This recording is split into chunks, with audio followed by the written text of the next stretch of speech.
My throat is fucked. And yes, it was Pride Month, and no, it was not because I was sucking dick, okay? I was trying my best to live my best life. Leave me alone. We go right back to the Airbnb. Introducing ourselves to the Airbnb. Now, it's all shits and giggles and shits. Until I decide that, wow, I really am tired walking, because we walked the majority of the way there. And I sit on the bed. This was the result.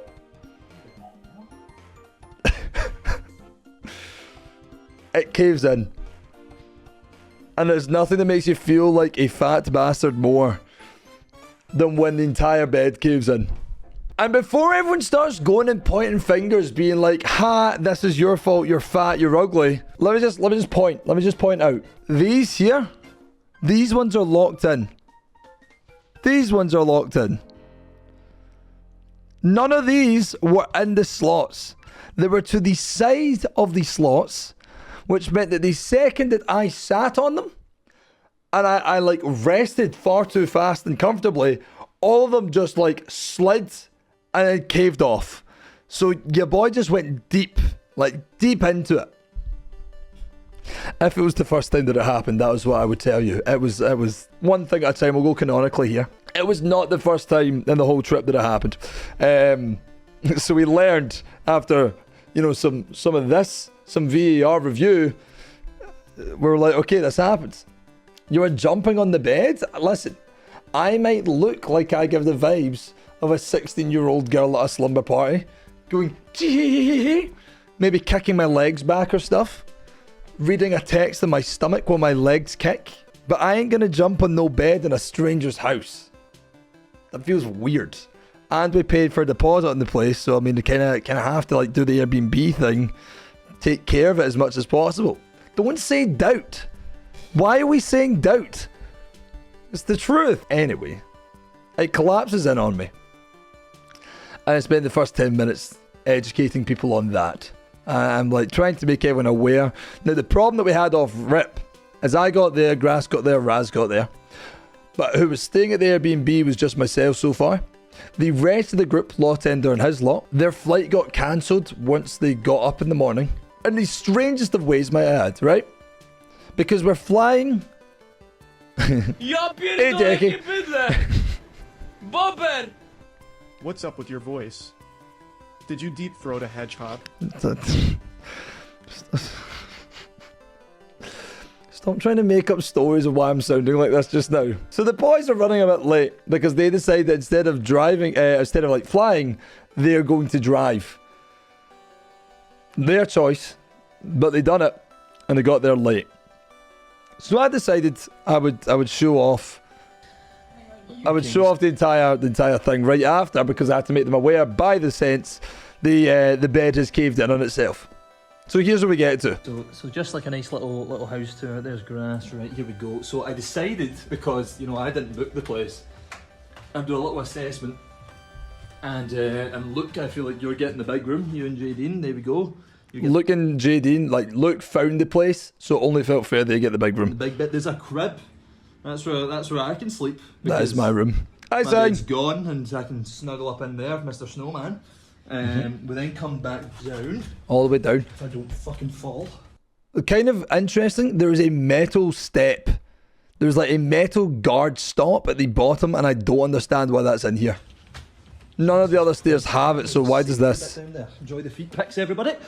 Check. Anyone that pauses to try and find the feet pics when we go back over this, there's something wrong. S-board, that's great. Yeah, so there's these two beds. Okay, so important detail. Important detail. This was the bed that caved in, this was the other one. So just keep this in mind, right? Keep this in mind. Beds, right, the wee bunks. And I literally just sat down and all of these just collapsed under me. But we've okay, so as you can see, assessed if I can get a nice clear frame, this is what we were working with.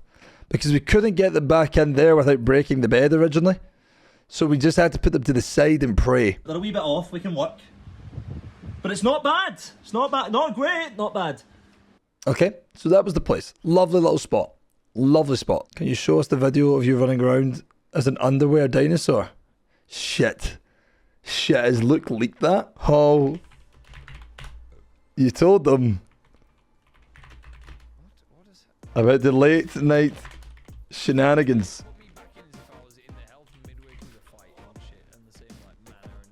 Hold on. You told them? Told them about the late night shenanigans? Yes. I didn't show them nothing. I didn't show them nothing. I said we were making funny sounds and being mutants, bro. What's wrong with that, my friend?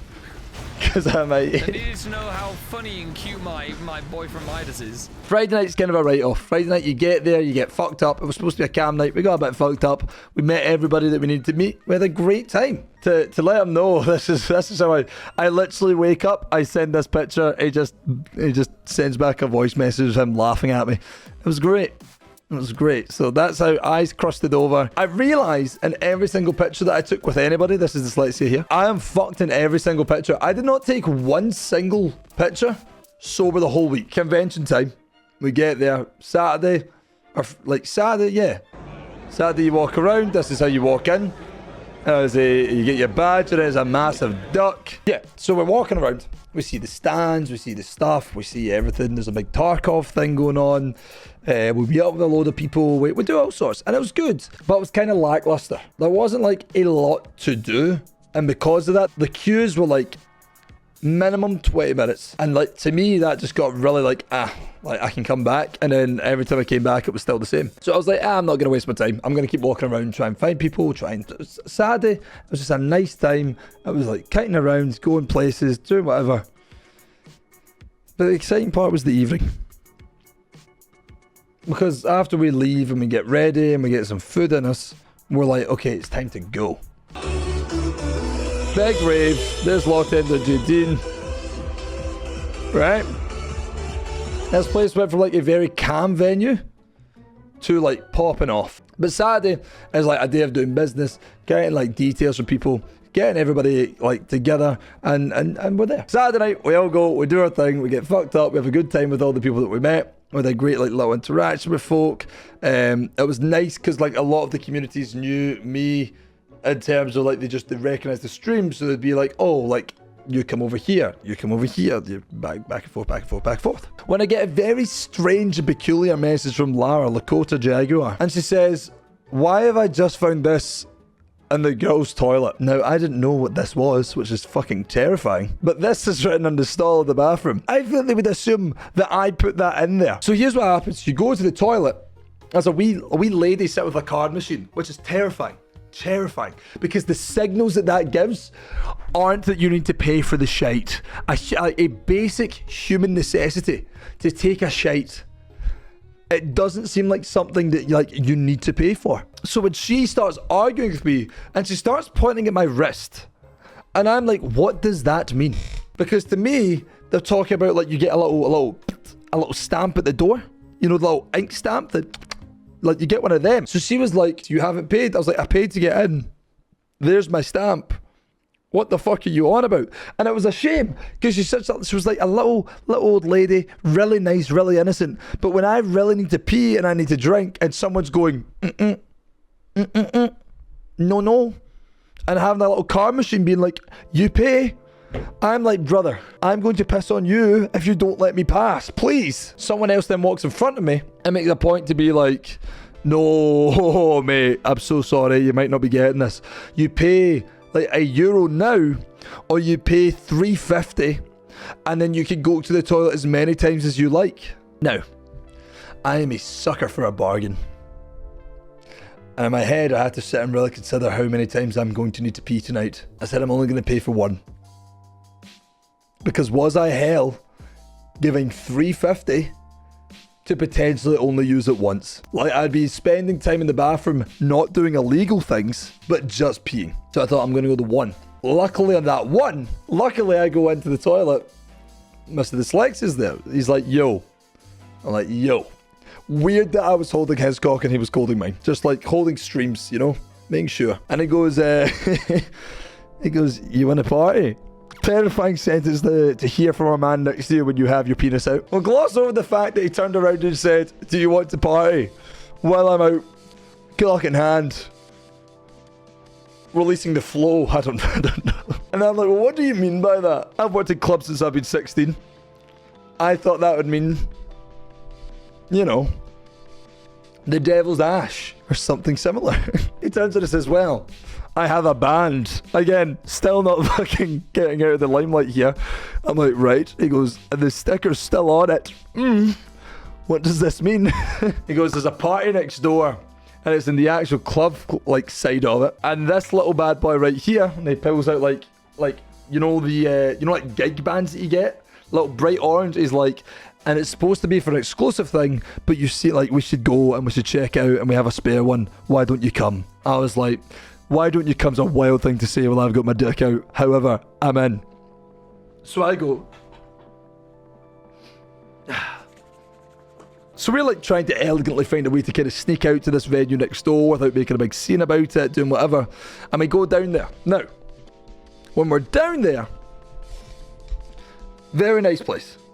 Very nice place. Cool little venue. However, for a like exclusive party, I think they kind of went a bit too far. Because the exclusive kind of came down to it. There was like 24 people in this venue. And I'm going to assume the capacity was well over 500. So it was like very open space, very cool bar, and like a group of streamers all just sitting in the middle. So we done so, I think they're called a Flugel shot. It's like a pink vodka thing. But it's like one of these, I think they call them shooters. Some people call them shooters. I know they are. They're just mini bottles. And you take the top off. Why is this open? I don't drink gin, so why is this open? Anyway, you take the top off, you put it on your nose, and then take the shot. So we done like a couple of them, a couple of Jaeger bombs, looked at the place and went, nah. There was a lot, like the build up for this party and the toilet was more exciting than the party itself. So we do that. We're just like, fuck it, this is ass. And we walk back up. Now, I'll put myself in the firing line here, and I'll tell you, I was pretty fucking shit-faced at this point. I was in my element. I was a little social butterfly. Everybody that I saw that even gave me a little smile, I was like, how are we getting on? What's happening, guys? And it was all people we knew. It wasn't just go up to strangers until I spot Mr. YouTube Shorts himself. I run into Pirate Software. And because I'm that fucked up, I don't believe he's real. Because I'm just sitting staring at the, like, I'm at the back, like walking. He's like in the middle between the door and like the entrance to the club. There was a massive seating area. He's like just standing there. And I'm generally sitting there like,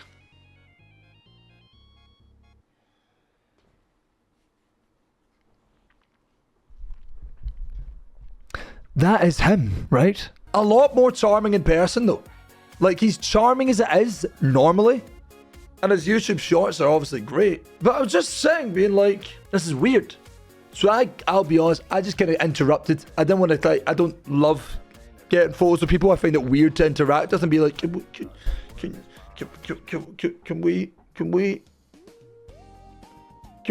we just...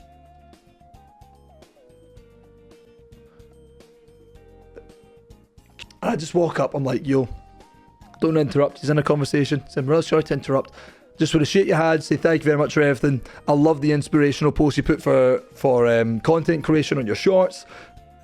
You know, if you're about, I'd love to get you a drink later on. If not, no worries, enjoy your night. And he's just like, yeah, cool. Daps, see you later, sir. Thank you very much for everything. Walk on. As soon as I do this, shake his hand and turn, Dan Clancy's right in front of me. And he looks like he's trying to figure out how to get into the venue. And I'm just like...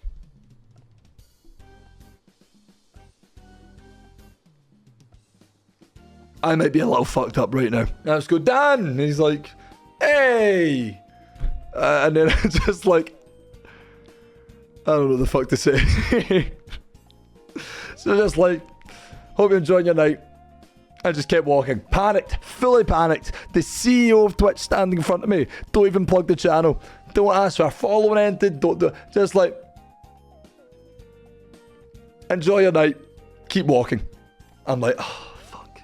This is so embarrassing. Ask him. We've got like game shows and shit coming up. Be like...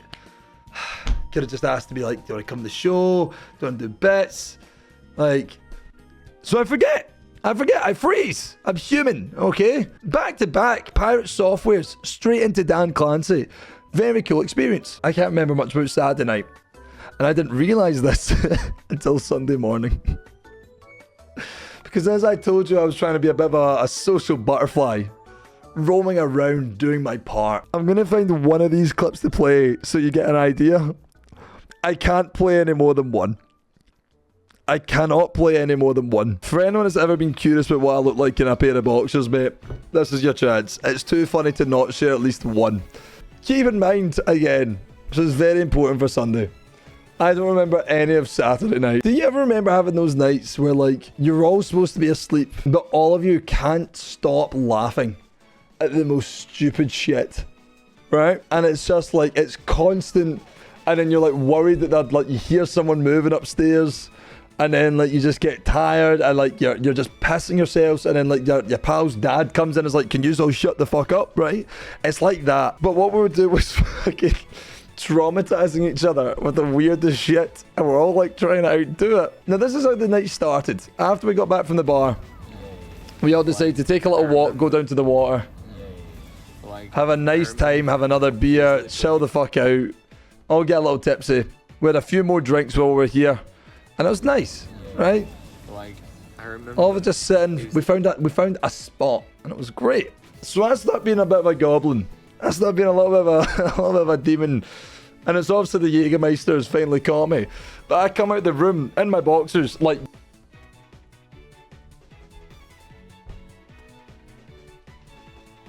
we're all in fucking hysterics over this shit, and then we get to hear somehow. The two of me and Clem just start absolutely fucking going off, doing that to each other, pissing everyone off, going full Gollum mode. Yep. It was non-stop. It was so constant. For like, I'm talking about an hour and a half. Me and Clem just kept fucking terrorizing Lawtender, terrorizing Fox, terrorizing anyone that was in the flat. We realised it's like 5:30, 6 in the morning. And we're like, I can't deal with this anymore. Like, we're all just fucking dying of laughter, right? It then gets worse. We finally like settle down. Me and Clem are in the two single beds I was telling you about. We're both sitting in these ones now. Now I'm in this one, which is the broken bed. Clem is in this one. So Lawtender's sleeping next to Fox on the couch. Fox starts snoring a fucking, like, you can hear it from the full house. He's like, I can't be sitting next to him like that, man. Can I come in here? So I'm over the covers. I'm like, brother, as long as you're not like face to face with me like that, like I'm going to be fine. I'm going to be fine. So he like sleeps like here. He's like cock level and I'm here, which was the strangest call. 7 a.m, 7:30, 8, somewhere around that region. This entire side of the bed fucking collapses. The entire thing collapses in, and we just like, because it's already happened once and we were aware of it, I slam my back off the fucking back metal. Luke falls in on me and I just go, that fucking hurt. And then we all bust out laughing because we know exactly what's happened. He gets up, he goes back out to the living room, he's pissed. I stay in the hole. I stay in the hole for about another 10-20 minutes before I go, yep, this isn't comfortable. As I try to roll out of the bed, the other slats fall.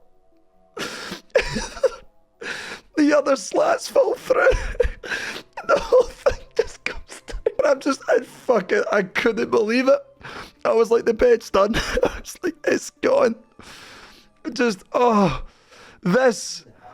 of this. So it's the first time somehow it's came out to the left. The second time all these came out, and then when I put my hand here, this side collapsed again. I collect myself, I stand back up, I literally just throw the duvet on the floor, a couple pillows, and I go, fuck it, I'm sleeping on the floor tonight, I don't care. So that's the Saturday night. Look, got a 5-star guest rating. So that's Saturday night. Sunday morning, I've had the shit sleep. But I'm like, I need to get back to TwitchCon. And I'm walking around, and again, there ain't that much shit to do. So as we're going about, I go and like, I just do my normal, go and like socialize, go and like meet people. I run into Anna. If you don't know Anna Demetrio, two of us got chat. As you can see in my face, she offered to take the picture again, which kind of concerning, a little bit upsetting, you know. It doesn't need to be said out loud, but she offered to take it again after seeing it, and I was like, well, you look great, don't worry about me. We do our part. I say, like, see how she's got her group. I don't want to like overstay the welcome and like be falling around. I'm like, look, let's try and figure something out. If you're about tonight, we'll go and do some shit, whatever. I tell this whole story about the bed and all that, about how it's all collapsed. She's just in disbelief, and I'm just like, yeah, it's been a rough night. Like, that's all I told her. Again, I feel really bad because she like said to me on the first day I saw on the Saturday, she said, she went, are you just day drinking as well? And I was like, yeah, they sell beer here. I'm gonna drink now, pre-game until we go. So she's like, fair fucks, can't blame that. You know, I'm just putting in the work on and off the court. We are drinking and putting in a shift. Sunday night rolls around. We then go to the unofficial TwitchCon after party. We hear 2 songs back to back, and Dan Clancy is singing in both of them.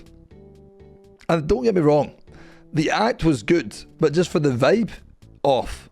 The vibe was off. They played Let It Be and To Imagine. 2 amazing songs. When you are on a high, energy-wise, you're like, hell yes, I want to go out and celebrate the last night. And that's the 2 songs you hear. That is a killer.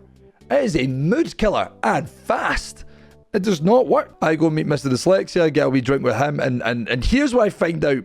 Do you remember I told you about my name being written on the wall, all right, in this bathroom, the girls' toilet? And Lakota sends me the message. Glizzy Ada for the community comes up to me. And I said, yeah, I don't know what the fuck happened, but did you hear about my name getting written on the wall? She then does this, pulls her phone out and shows me she's the fucking one who did it. She went in and wrote my name on the fucking wall in the women's bathroom. Because now I don't know if that means that, like, it's not, like, to me, it gives the vibe.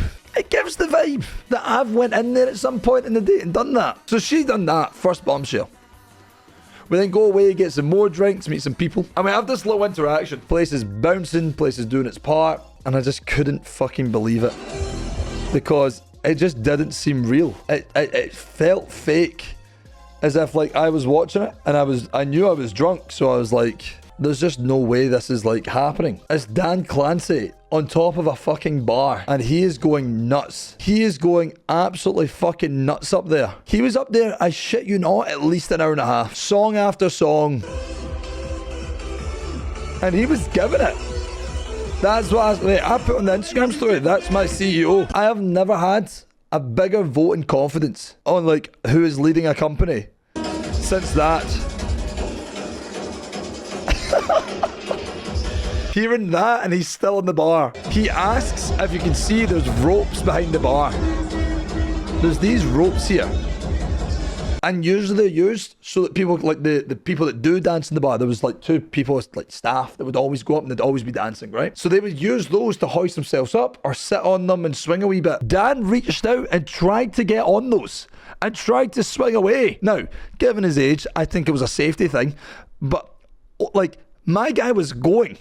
And he actively, like they had to stop him from going on them. If the presidents did shit like this, if the debate that just happened there was like the 2 of them just getting on top of a bar and getting shit-faced and doing this, they've got it. And then we go and just start again. And that was pretty much my TwitchCon.